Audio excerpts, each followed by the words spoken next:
Hi, this is Gabe from MotoringFile, and today we're going to talk about Mini Pro Tips, the things that as a Mini owner you learn about, you figure out. They're little things, they're shortcuts, they're ways that make driving easier or the experience of owning a Mini easier or just operating the digital experience easier. And today we're going to focus on, of course, the 2025 Minis, and more specifically Mini OS9 and the circular display.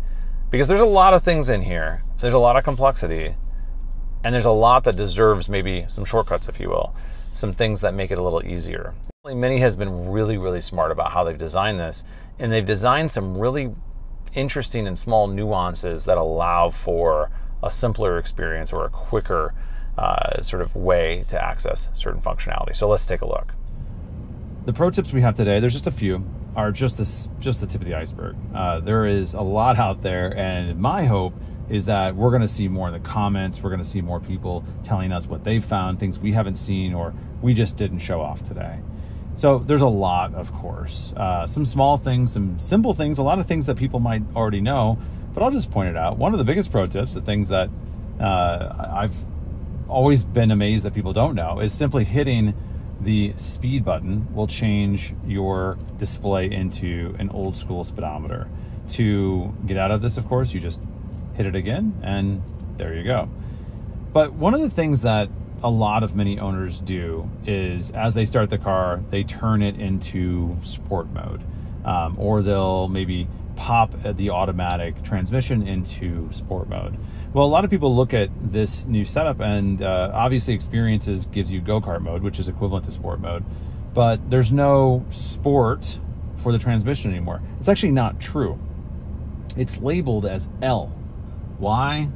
I don't know. I'm sure somebody in the comments knows. Would love to hear from you. I'm sure I'll hear about it, and it'll make some sort of weird sense in a sort of BMW way. But regardless, as you look down here, we're in P, but if you go down to D, you'll see this little green light. That's drive. If you hit it one more time, you go into L.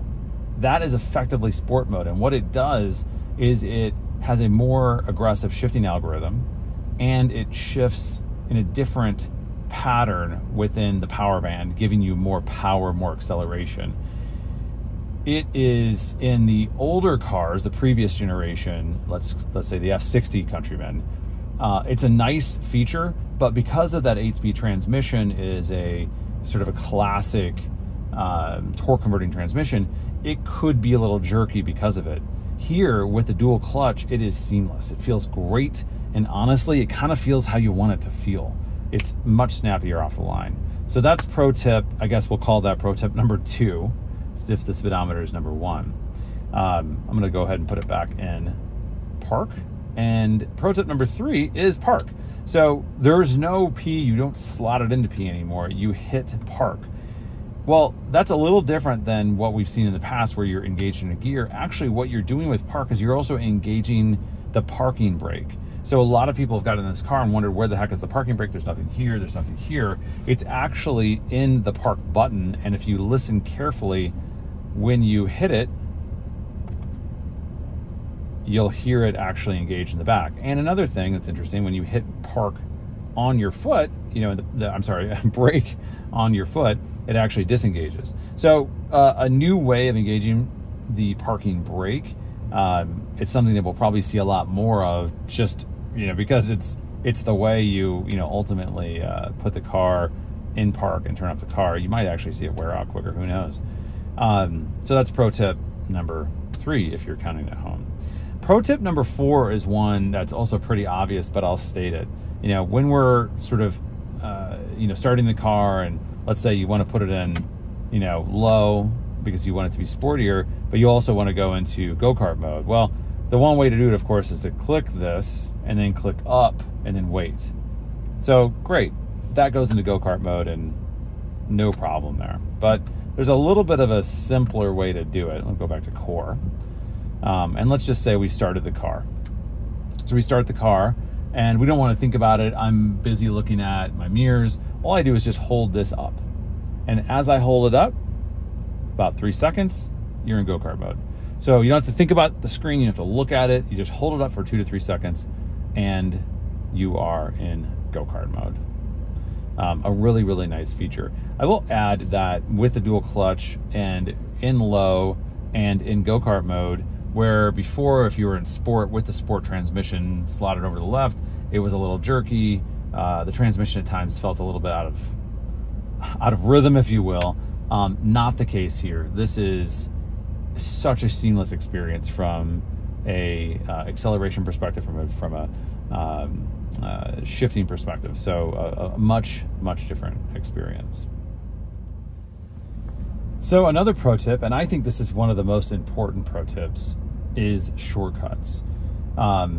Right away, a lot of people don't see that 1 through 5 band of buttons here anymore. And if you're sort of kind of deep into Minis and BMWs, those bands, which look like radio presets, are actually presets for anything in the car, including like your navigation home.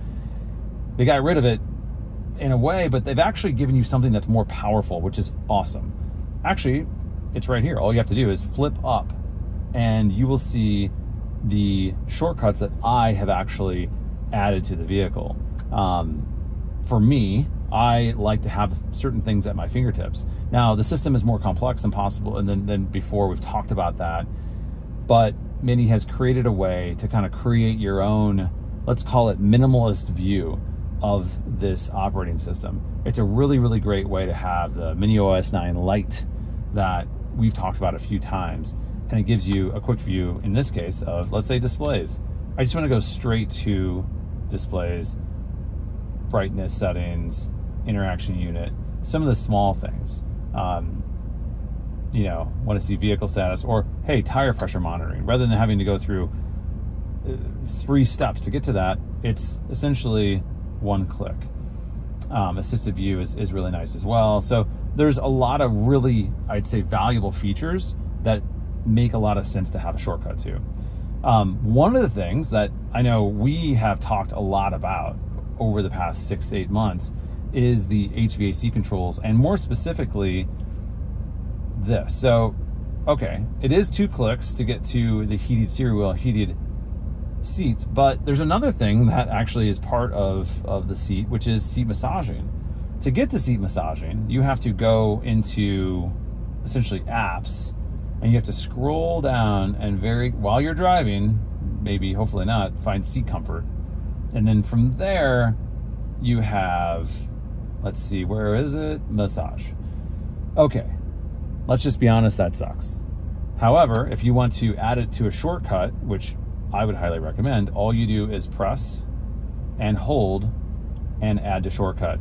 And there we are. So that is a really, really quick way to add a shortcut, and very specifically add seat massage, which is a fantastic thing. So if we hit park, we can actually then move these things around and further customize this experience. Another pro tip is about CarPlay. One of the things with CarPlay is, of course, it is something that you can alter. So let's say we want to have this wallpaper.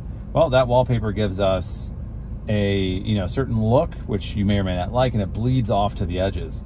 If you want to make something very minimal and something that kind of bleeds into the rest of the Mini design language, what I found is, rather than go with a multicolor wallpaper, just go black, hit set, and next thing you know, you've got an experience that looks much more integrated with the Mini OS9. So that was a quick look at Mini pro tips. Like I said, 4, 5, 6 of them at most. There's a lot more out there. If you want to DJ, you can do that. If you want to change the icon in your navigation, you can do that. So I'd love to hear from folks in the comments. What have you found? What are the things that you know about? Some things we didn't touch on. There's a lot out there, so please share it with us. And if you like, of course, this video, give us a like. If you want to see more, certainly subscribe. We have a lot more videos coming very soon.